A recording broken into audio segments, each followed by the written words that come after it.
Well, Liam, we'll come on to GB soon, but DL playoff champion. Just tell me how that feels. Yeah, it's pretty surreal, I guess.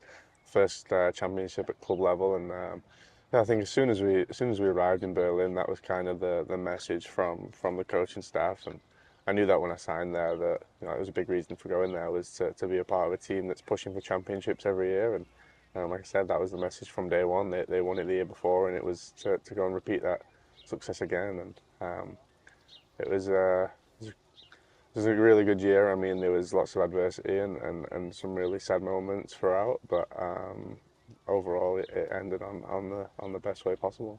In the UK, we're not used to long playoff series. Just tell me what it's like. How hard is it to play a proper playoff series? Yeah, it's a mental, physical grind. In Germany, the way it's set up is you play.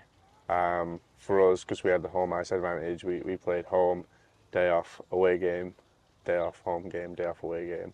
And sometimes there was a couple of days in between, but usually that's the way it went. So you just got to be ready every night.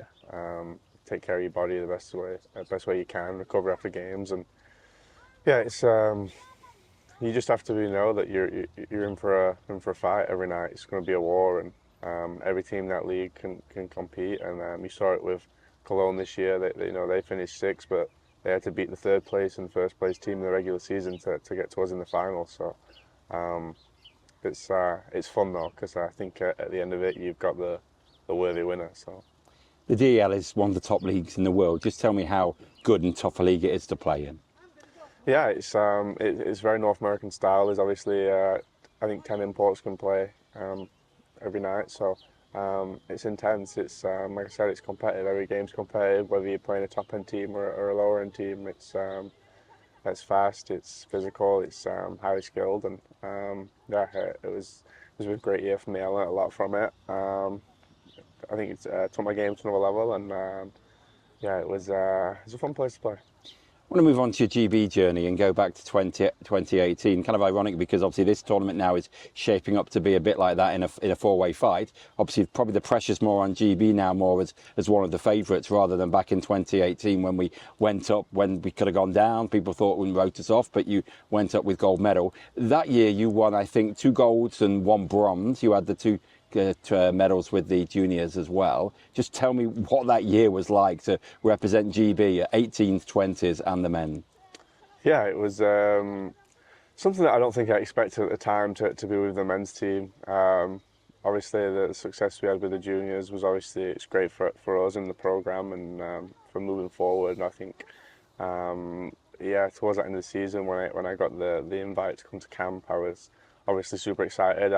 I missed out on going to camp the year before, and I just wanted to come in and learn a lot from it and just I don't know, just play my way and see what happened. And yeah, it's kind of surprising. They took me, and but yeah, I learned a lot from that.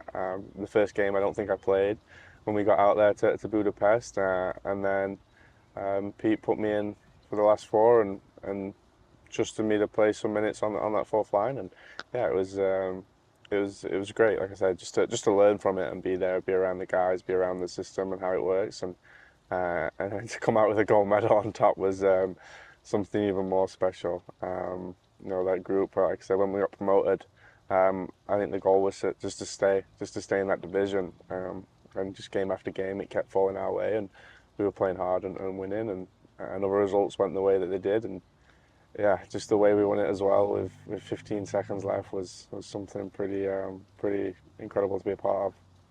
Just, we can't talk about it enough, and you touched on it there. To be part of a moment where you're 2-0 down, Dowdy gets a goal, Bouncy saves a penalty shot, and then you score with 15 seconds to go to get that gold medal. Can you remember your emotion, and maybe when did it sink in about what it was going to mean that you'd got promotion?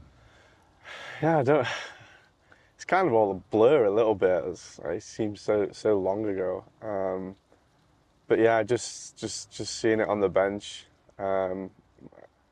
every single person in that stadium was stood up in that final minute. Obviously, Hungary thought they had it wrapped up and were going up, and yeah, just seeing Farms throw one on net and him spin around and celebrate the way he did was just kind of like, yeah, just a crazy moment. I think it kind of hit that there was a possibility, and I think some nerves also set in that we still had 12 seconds or 15 seconds to go to make sure I got it done, and they got a face-off in our end with a view left, and Bouncy made an incredible save, I think, if I can remember correctly, and yeah, we still had overtime and penalty shootouts to play, but a few of us jumped the bench Yeah. and went to celebrate, which is pretty funny, but yeah, it was just incredible. I think just like I said, just being the underdogs and going into that tournament with the mindset of just wanting to stay up, and doing what we did was just, it felt impossible, and the realization that we were going to go and play against these top players next year, I think,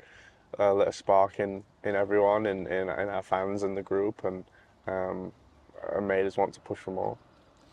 Obviously, GB have played at the top level 4 times now. Your big year was 2021 in the COVID pandemic year in Latvia, wasn't it?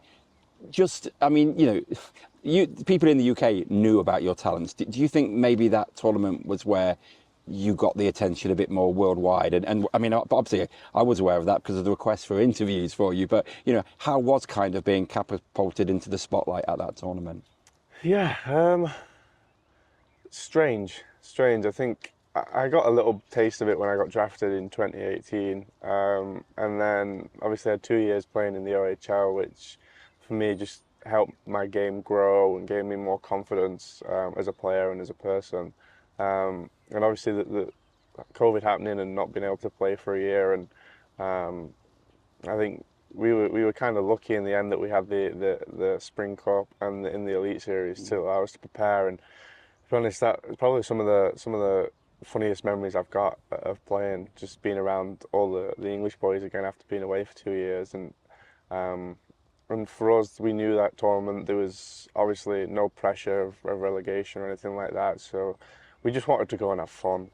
No one's played hockey for a full year, kind of, and yeah, so just going into that tournament, it was just about having fun as a group and making the most of it, and still like proving that we belonged at that level. And yeah, I definitely didn't expect the tournament to go the way it did.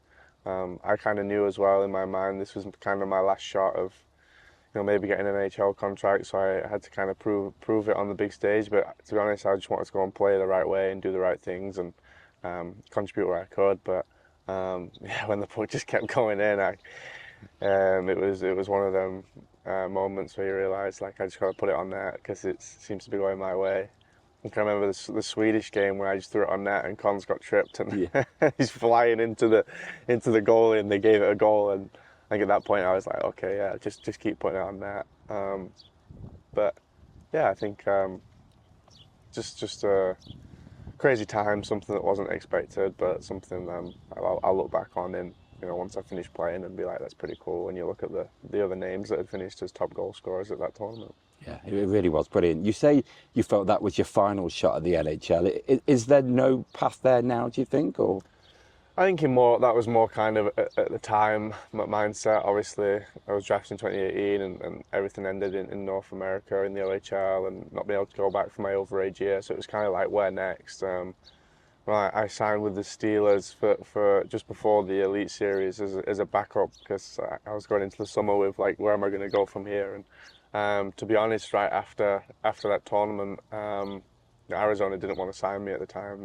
They told me as soon as the tournament ended for us that they didn't want to sign me. They were looking for a trade, and I was looking at offers in Europe. And then a few weeks later, out of the blue, my agent came with the NHL offer, and it was kind of like, well, took me back a little bit. But to answer your question more on now, I think there's always still an opportunity there. You look at a lot of guys that play pro in Europe and they have 2-3 good years and they get an opportunity. Then there is a pathway there. And to be honest, my mindset's just right now is just on enjoying hockey and playing the best hockey I can and winning championships at the club level and obviously doing what we can here with the national team as well. And we'll just see what happens from there. just to take you back to that moment when you got drafted, how special was that? What are your memories about how you found out and all that? Yeah, on the day, I actually said to my family, I was like, I don't want to watch it. I don't want to sit around and watch it all day. We were going to go golfing, and then sure enough, it started, and we we found a dodgy stream, and we couldn't move away from the telly. So, yeah, it So you was. didn't know it was going to happen. It was still very much up in the Yeah, air. I had no idea. I don't, to be honest, I didn't really think it was going to happen personally. Obviously, I hoped, but as the rounds went on, it got to the end of the sixth round, and an advertisement came on this stream, and my dad, my dad was like, "Call Tomo, tell him you'll be back next season." Not Tomo, sorry, Foxy. Oh no, it would have been Tomo at the time. Yeah. Yeah, sorry. And yeah, so he was laughing about that. And then before the stream came back on, I had a text from Desi, Debian, who played in Sheffield. He was out actually at the draft, and he said, "Oh my God, congrats! This is incredible." I was just like, "What? What's And then happening?" the phone must have lit up. Yeah, I was like, "What do you mean?" And he just said, "You've been drafted by Arizona." And then the stream came on, and there was a little piece on me that the NHL network did, and yeah, it just kind of, my phone didn't stop all night, and then I got the call from the GM of Arizona at the time, and he was told me that he was gonna put me in contact with their travel agent, and that their camp started in 2 days, and they wanted me there tomorrow. So it was a little bit of a frantic panic when they first sent me a flight from London Heathrow, and my dad was like, "I'm not driving down there." So no, but it was yeah, just a surreal moment, and just be able to have that moment with my family was pretty special. And just go to the present now and GB. You've only been in a couple of games. Just how do you see the situation? Got ourselves into a situation where just need a point to go up again. We've been here before. How do you feel the tournament? What are your thoughts? Yeah, it's classic GB. We never make it easy for ourselves.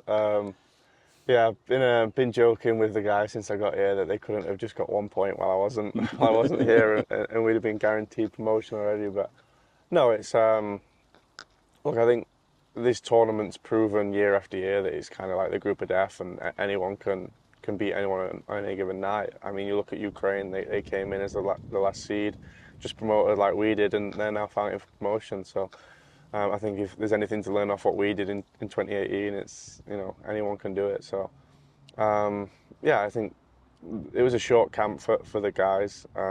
And there's kind of no warm-up games for them, so they got thrown in against a great Ukrainian team right at the start of the tournament, and they did well, and Romania as well. They gave them a real challenge. I think you can tell that the lack of camp definitely probably had a little effect on us, and no pre-tournament games. But at the end of the day, we're going into day 5 in first place with a chance of gold with a win. So you got to look at that as a positive and just be ready to go. And just finally, that sort of carrot that's dangling again to play those best teams in the world must be huge.